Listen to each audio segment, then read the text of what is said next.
$1 billion being withheld from Illinois until it shows receipts on what it's using certain types of federal tax dollars for in the welfare program. And now the federal government's facing a lawsuit from multiple states. Welcome in. It's Illinois in Focus Daily. Like, subscribe, hit that notification bell, and wake up with us here at the Center Square each and every weekday morning.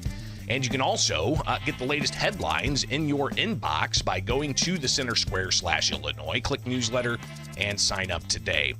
I'm Greg Bishop, editor of Illinois at the Center Square, host of Illinois in Focus Daily. And we got big things coming up, so definitely want you to like, subscribe, and hit that notification bell, and we'll keep you posted. But let's get into this with the federal government and the Trump administration saying that there's hot spots of activity of potential fraud, questioning whether there's a unofficial patronage system going on where certain nonprofits will get funds from the states that matches federal tax funds and goes into these nonprofits or these other organizations, and there's a certain type of political under the table agreement, and that's kind of what is being alleged, though not specifically, because the Trump administration is saying we need to see a whole host of information for how you're spending your money. Illinois gets about $412 million from the federal government for child care programs. It gets a whole bunch more for TANF, temporary assistance for needy families, and that fund resource being frozen from Illinois and four other states. And Illinois Attorney General Kwame Raoul, he had a joint virtual news conference with attorneys general from California and New York. Here is Attorney General Raoul from Illinois talking about this particular case. My office regularly works to investigate and prosecute individuals who defraud Illinois taxpayers. In fact, we have successfully partnered with federal law enforcement agencies, including the DEA, FBI, U.S. Marshal Service, and HHS Office of Inspector General Investigations, to hold individuals accountable for defrauding critical government assistance programs. If the president was serious about rooting out fraud, his administration would be investing more resources in partnering with states and supporting states' efforts to root out fraud and abuse. But the real motivation behind this action is to punish Democrat-led states like Illinois that are disfavored by the Trump administration. Now, the audits that come out every year, though Illinois' audits are delayed by, 2.5 years. We know what happened in 2023 fiscal year. We kind of know how much we spent in fiscal year 2024 with a interim audit of Illinois' finances by Illinois' comptroller, Susana Mendoza, but the actual audit, that's a third party, detailed hundreds of pages of audit with findings of adverse findings, which are negative, qualified findings that are negative, unmodified findings that are kind of neutral.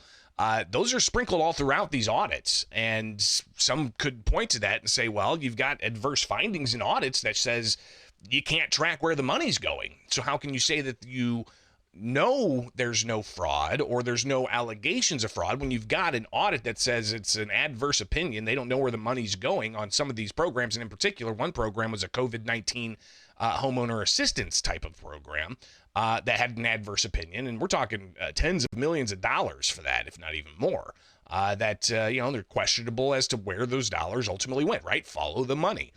So with these audits, and they're late, and we don't see it until 2.5 years later, what kinds of things are being done there? Maybe that's where the Trump administration's saying, hey, we need to have more information about where this money went. Back to Kwame Raoul, the Illinois Attorney General. In our lawsuit, we argue that suspending these funds is unconstitutional and unlawful and exercise of power by the president, and is both contrary to law and arbitrary and capricious under the Administrative Procedure Act.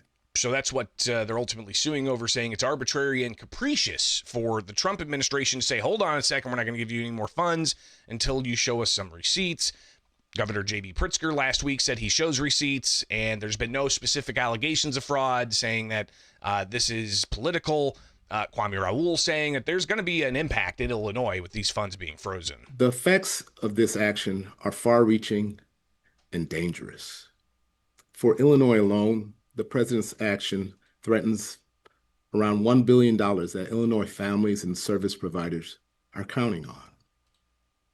If this attempted freeze were allowed to stand unchallenged, parents of nearly 150,000 Illinois children who receive child care support would be forced to stay at home, causing employers to lose valued employees and businesses to also be impacted.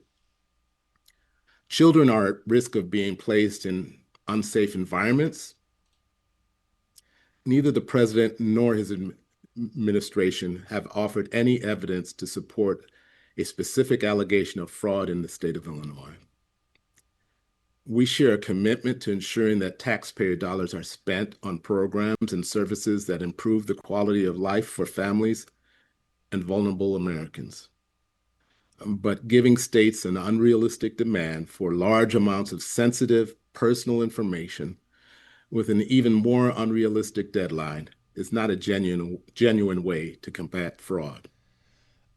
Again, that's Attorney General Kwame Raoul during a news conference with several other attorneys general from across the country, New York, California, and others. And he says that, this is arbitrary and capricious, says that it's, the deadline to turn over what he says was sensitive information to the federal government, which already has access to a bunch of sensitive information, is arbitrary and capricious. But again, you look at the audits, and we'll just pull up the website, app.fac.gov, and search Illinois, and you'll find the documents where it shows what exactly is going on with these audits. And again, this is from fiscal year 23. We'll just search here adverse. All right, so we'll go to adverse, and it'll start popping up, populating, and again, you can see it's a 617 page document. All right, so adverse opinions, it talks about an adverse decision. Here you've got the Crime Victims Assistance Fund and the COVID-19 Homeowner Assistance Fund program. Again, this is from 2023, qualified noncompliance, SNAP. You've got more COVID funds. You've got unemployment insurance. I mean, the unemployment insurance fund, if you recall, it was, $2+ billion of suspected fraud that was there. The temporary assistance for needy families had a qualified noncompliance. So, this is from 2023, and the Attorney General is saying that it is unreasonable for the timeline of the Trump administration saying, hey, we need these documents to prove how this money was spent. Where this goes, obviously now it's in the courts. So we'll be watching that, and you can stay up to date at thecentersquare.com. Again, go to thecentersquare.com, get headlines in your inbox each morning, only with The Center Square.